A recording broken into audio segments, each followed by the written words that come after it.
The scene opens with the protagonist descending quickly, his shadow aura wrapping around him as he moves through the city.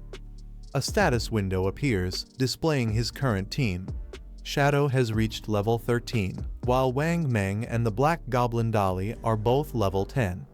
His tradable lifespan shows as 245 years, and he has collected 255 evolution points. He recalls that after clearing the Colosseum Arena ruins, he obtained a gold-tier skill book named Silent Stealth. He explains that this skill doesn't just improve his concealment. When combined with the game's immunity system, it allows him to disappear completely even in reality. Determined to strengthen it further, he consumes evolution points and evolves the skill to epic rank. The upgraded version now boosts stealth-breaking damage with higher values and reduced cooldowns. He continues upgrading, evolving additional skills. The Dragon Dagger gains increased attack range and physical damage, while the legendary Grade Grace Unseal unlocks, granting powerful effects such as doubling weak point damage and an ability called Life Threat, which inflicts additional damage over time.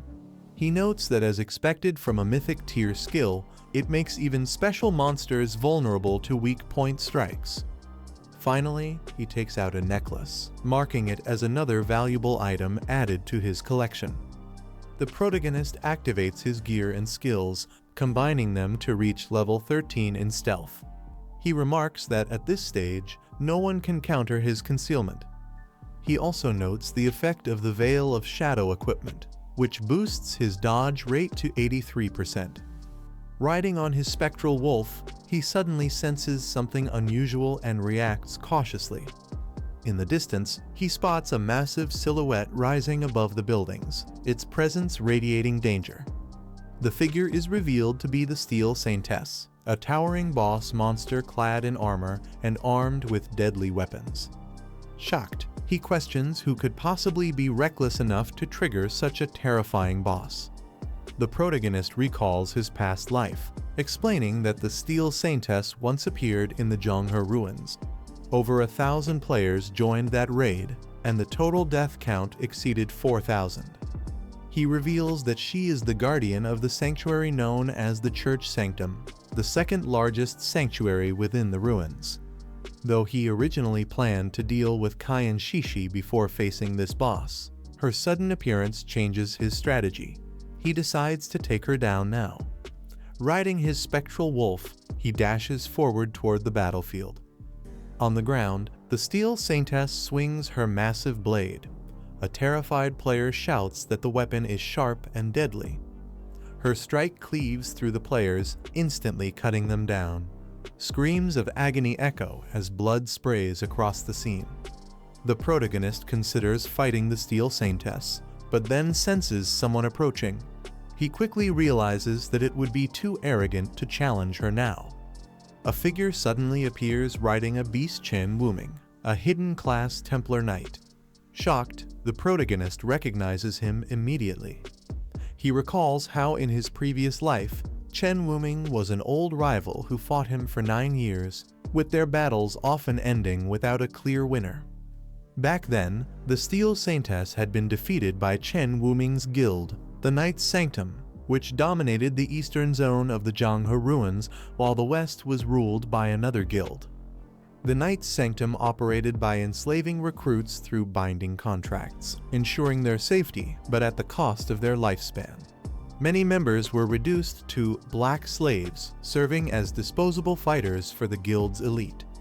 Now, seeing Chen Wuming appear at this moment, the protagonist smirks, calling it perfect timing. He vows that this time, Chen Wuming will not escape. As the Steel Saintess towers over the battlefield, players gather nervously around her. The protagonist suddenly strikes, releasing his skill Dark Knight Ring Blade. A blood-red vortex tears through the area, instantly cutting down multiple players caught in its range. Notifications appear, confirming several kills. Chaos erupts as shocked survivors scream, demanding to know who caused the massacre. Riding his beast, the protagonist is confronted by Chen Wuming's group, who accuse him of the attack. They shout that they had no conflict with him and demand to know why he killed their people. Calmly, the protagonist answers with a cold remark. He says it's because he doesn't eat beef, leaving Chen Wuming stunned. The protagonist unleashes another devastating attack, instant shadow slash, cutting through his enemies in an instant. He follows it up with another skill, Curse of Blooming Flower, causing crimson petals to erupt violently as players collapse one after another.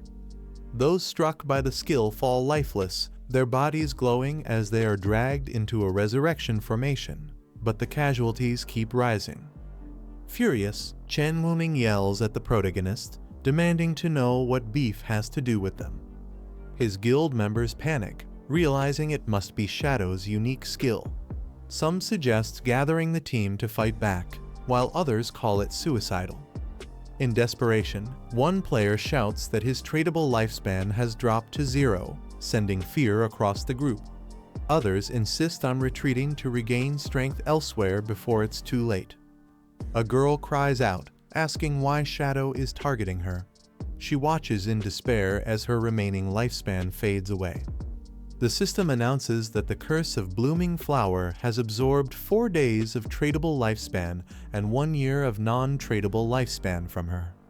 The protagonist realizes that the girl was Kin Zioyu. Noting that only a small amount was absorbed, he concludes she has hit rock bottom and became a black slave of Knight's Sanctum. Coldly, he remarks that it serves her right. Meanwhile, the Steel Saintess swings her massive blade, filling the battlefield with destructive force. The protagonist activates another skill, Faint Ghost Shadow, and swiftly maneuvers around the boss's attacks. Observing her movements, he calmly notes that the first phase of this boss isn't too difficult to handle. The Steel Saintess suddenly halts, her massive chain blade dragging against the ground as she prepares for another strike. Her golden eyes glow with menace as she swings the heavy weapon once more. The chain blade whirls violently around her, creating a deadly circle of destruction. The attack grows more intense, the chains spinning faster and smashing everything in their range. Observing calmly, the protagonist notes that the boss simply keeps repeating her chain blade swings. However, the Steel Saintess transitions into a stronger move, Graceful Release, Plague Blade, a devastating area of effect skill designed to inflict massive physical damage. The protagonist unleashes a flurry of precise strikes, landing multiple weak point hits on the Steel Saintess as damage numbers burst across the scene. With deadly accuracy, he executes Slit Throat, dealing a devastating critical blow. The Steel Saintess staggers and screams in agony as blood sprays from the wound. Her eyes glow brighter, her expression twisting into rage as she refuses to fall.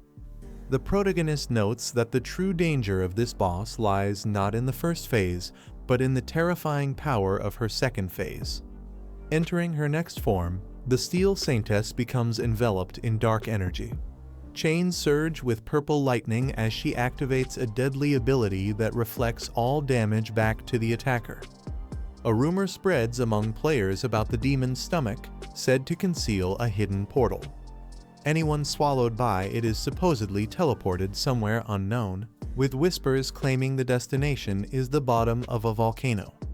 The tale is filled with uncertainty, its origins murky and inconsistent.